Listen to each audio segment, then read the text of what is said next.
relevant tips. I'm excited about the conversation we'll be having here today. Cheating in relationship does not only break sacred vow, it also breaks trust. Is it possible to have a successful marriage after one spouse cheats, devoid of pain and agony? And I have with me my special friend, Yvonne. You're welcome. Thank you so much, Martha. What is infidelity in marriage? Infidelity in marriage is cheating, is betrayal to the other party. Yes. Going beyond this, it can have effects emotionally or physically on the other party. It brings about trauma. It's not easy for your spouse to be unfaithful to you whilst in a relationship. So you go through a lot of trauma. So what are some of the signs that a partner is cheating? There are so many signs. The other spouse will see that the other partner is cheating. Coming home late. You know, the usual time the person comes home. Okay. If he comes home and he doesn't even tell you why he's coming home late, you begin to suspect that what is going on. And then two, you know, they use their phones to cheat. So if wherever he's coming from, maybe the other party is texting, the other person is texting to find out whether he's home or calling to find out. When the call comes, they will never pick up that call. Or you see your other spouse hiding his phone from you. Those are the signs you see. And when you see those signs, sometimes you try to approach the other party or the other spouse to find out why the change in, you put a password on your phone. When there are certain calls you don't answer in front of me, coming home late. These things, when you ask such questions, some brains fight. Is it possible to have a successful marriage after one party cheats? Yes, it's possible. It's possible. Even it becomes sweeter and nicer. Why am I saying this? The other party has cheated, has been unfaithful, he has done it all, or she has done it all. So if you get the patience to wait, if you try to work on it, and the person stops, then everything becomes nice.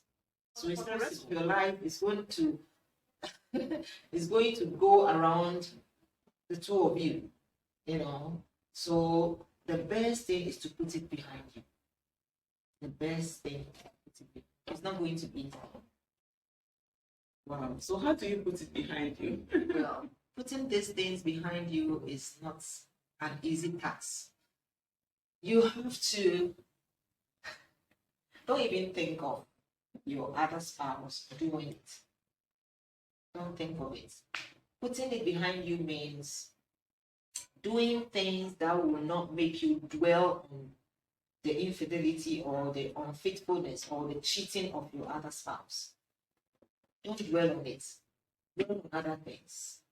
Think of maybe educating yourself more, going higher with the educational ladder, or getting more jobs for yourself. Getting yourself busy will help you put it behind you. And then two, I should have said it first. God comes in. You have to pray for yourself so that you get the strength to go through it, because it's not going to be easy. Really? Yes. But how do you recover from the trauma? We have agreed that, well, it is good that you forgive. Even the Bible says we should forgive. Yes. But as human beings, to have the memory, oh, so he did this with this person, he did that with this person. Why did he choose to do this? How do you get over that strain? Getting over this infidelity or faithfulness in marriage or in a relation is not easy. One, like I said, you have to put God first to give you the strength to go through it. Going over or recovering from the trauma is you put it behind you, and then two, work on other things. Ask God to give you the strength to go about your duties. See a counselor if possible, someone you can trust, and then confide in the person. Tell the person what is going on. If the other party is willing to accompany you to the place, the person comes. You have to. The person has to tell you, or your spouse is supposed to tell you what brought about the unfaithfulness. With that, sometimes it will help you not to dwell on it much. But if the other party is not telling you, that doesn't mean you should kill yourself. That doesn't mean you should go around with the trauma, carrying it on your head all the time. So, is it always as a result of something going wrong with the other party? Or is it like it's always the fault of the other party? No, it's not always so. Why am I saying this? Sometimes it's peer pressure. You have friends who are into that. So why can't I also start doing that? Or you go somewhere, you have a opposite sex at the office. Let's go for lunch. Before you realize you are into conversations that you are not supposed to. Sometimes you bring your spouses into your conversations with the other party at office or any other place you find yourself with the opposite sex. You are not supposed to be bringing these things. Once you start bringing your issues, your marital or your relationship issues to the other party, they take advantage, and before you realize you are into it. So, how do we prevent infidelity? Is it possible that we prevent it at all? Yes, it's possible. It's possible. One, the unfaithful one is to realize that, okay, is it attention that I need?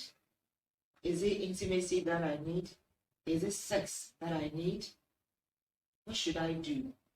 So you have to come to a realization that is the unfaithful one. It can be prevented. So if you say, okay, I need attention and my wife is not giving me the attention, I'm getting it elsewhere, what do? You start getting the attention from home. You don't have to pressure her, or you don't have to pressure me, but you have realized that you are not getting it. So tell the other party, I need more attention. I need you to talk to me more. I need you, so that the person will prevent infidelity from coming. And an opportunity to, like I just said, the things that push them to do it. When they get the opportunity to go out with the opposite sex, you start talking about your relations to the opposite sex. These things will come. So you just have to have boundaries. I'm not saying don't go out with the opposite sex, but you should have boundaries. These boundaries will help you prevent unfaithfulness in your relationship. Wow, thank you. Thought-provoking. Yes. The Bible says that we should forgive. Infidelity can be forgiven. So let's try and work on our marriages. Let's communicate more.